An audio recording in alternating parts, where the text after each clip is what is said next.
सखाराम जी, आप यहाँ टहल क्यों रहे हैं? विश्राम कीजिए।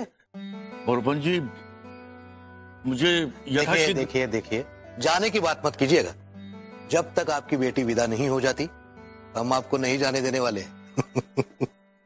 मोरोपंत जी, रुकना तो मैं भी बहुत चाहता था, परंतु आप तो जानते हैं कि इस समय विठूर में श्रीमंत सरकार नितांत अकेले हैं। मनु की विदाई की बात से वो वैसे ही बहुत दुखी हैं, और इस पर बहनी साहब भी तीर्थ यात्रा पर चली गई, नाना साहब भी यहीं पर है, प्राची भी यहीं पर है, इसलिए मेरा शीघ्र वहां पहुंचना आवश्यक है। जी, आप बात तो सही कह रहे हैं। ऐसी परिस्थिति में हम आपको रोक भी नहीं सकते। ठीक है, मैं आपके जाने की शीघ्र व्यवस्था करता हूं। परंतु मोरोपंत जी, जाने से पूर्व मनु से मिलना अति आवश्यक है, क्योंकि पता नहीं क्यों मुझे ऐसा लगता है कि श्रीमंत सरकार द्वारा भेजे गए इन उपहारों को उसने स्वीकार नहीं, उसने उपहार देखे भी नहीं और चली गई। तो आपका अर्थ है उसके बाद मनु आपसे मिली ही नहीं? मैं उसी की तो प्रतीक्षा कर रहा हूं। सखाराम जी, क्षमा कीजिएगा, परंतु अब तक उसका बचपना गया ही नहीं। पूरा एपिसोड देखिए ZEE5 पर।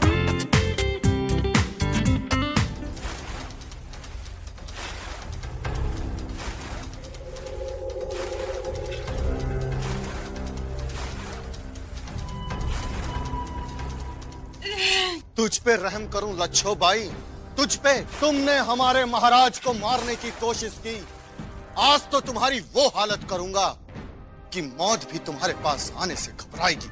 मार इसके ऊपर पानी। बस करो, बस करो।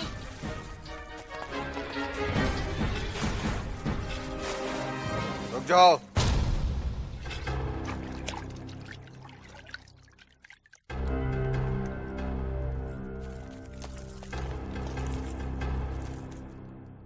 रघुनाथ,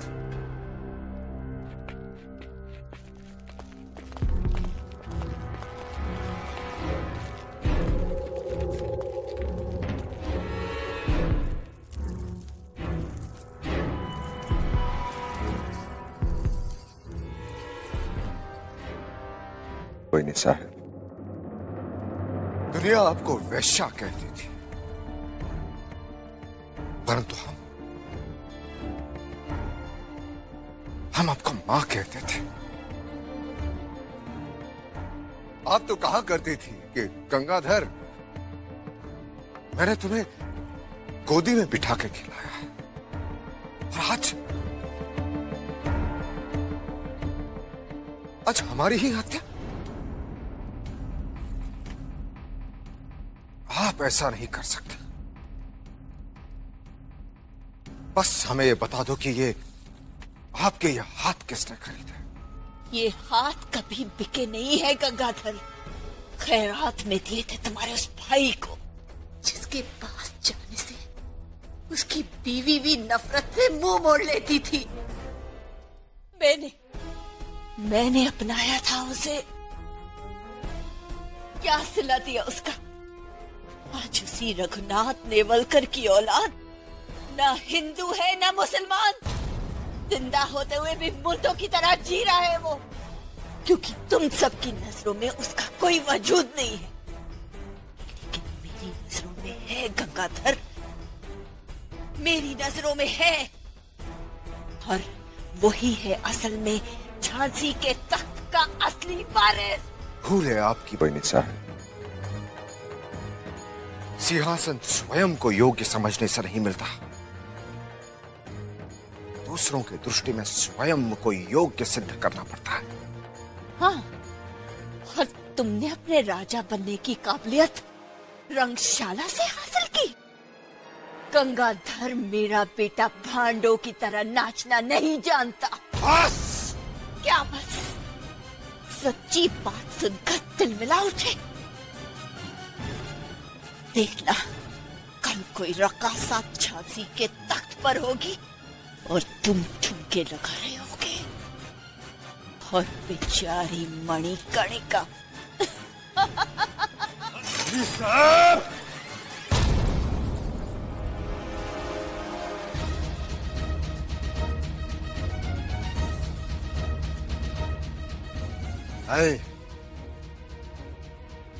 इतनी आसान मौत तुम्हारे लिए पुरस्कार होगी। तुम तिल तिल मरोगी। हमें पूर्ण विश्वास है हमारी हत्या के षड्यंत्र में तुम्हारे पीछे कोई है।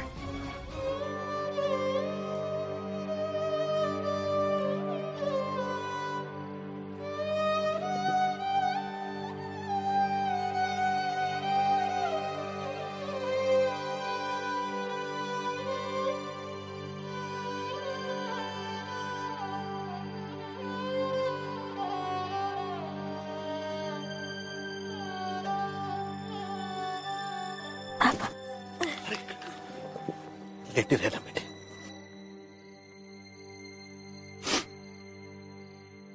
बाबा, आप यहाँ इस समय? बेटी जब गज से बड़ा काम कर जाए तो पिता फूले नहीं समाता बेटे। नहीं बाबा, आपने कोई बड़ा काम नहीं किया, बस परिस्थितियां ऐसी बन जाती है कि हमसे हो जाता है, और शायद आपके आशीर्वाद के कारण हम सफल भी हो जाते हैं। पर फिर भी एक इच्छा रह जाती है कि हमारे पापा का सिर सदैव ऊंचा रहे।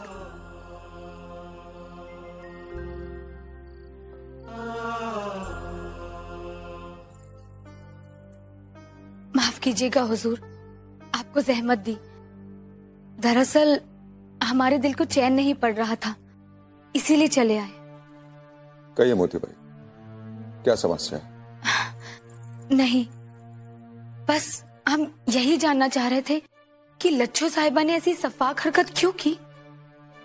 इसका उत्तर तो अभी हमें नहीं मिला है, परंतु अवश्य हम इसका पता लगाएंगे। वो हमें सब बताएगी कि इस घटना के पीछे उनके साथ और कौन कौन है। महाराज, महारानी मणिकर्णिका की ओर से संदेश आया है। आइए। प्रणाम महाराज। महारानी मणिकर्णिका ने ये पत्र खास आपके लिए भिजवाया है।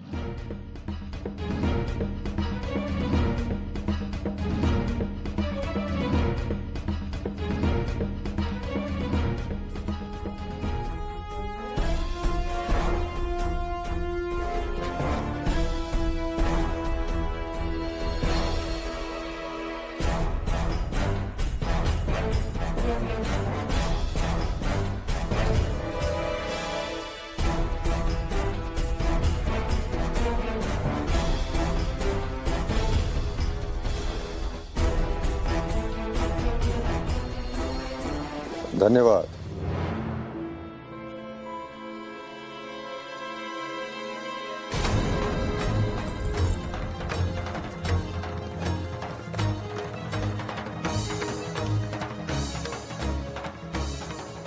कहीं मणिकर्णिका ने हमारा नाम तो नहीं लिख दिया।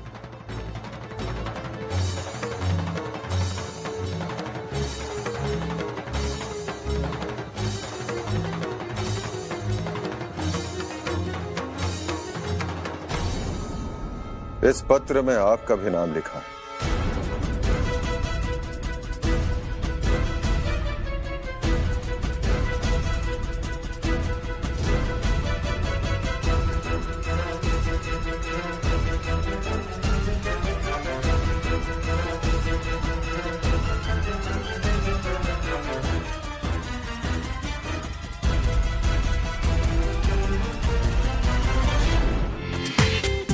पूरा एपिसोड देखिए ZEE5 पर।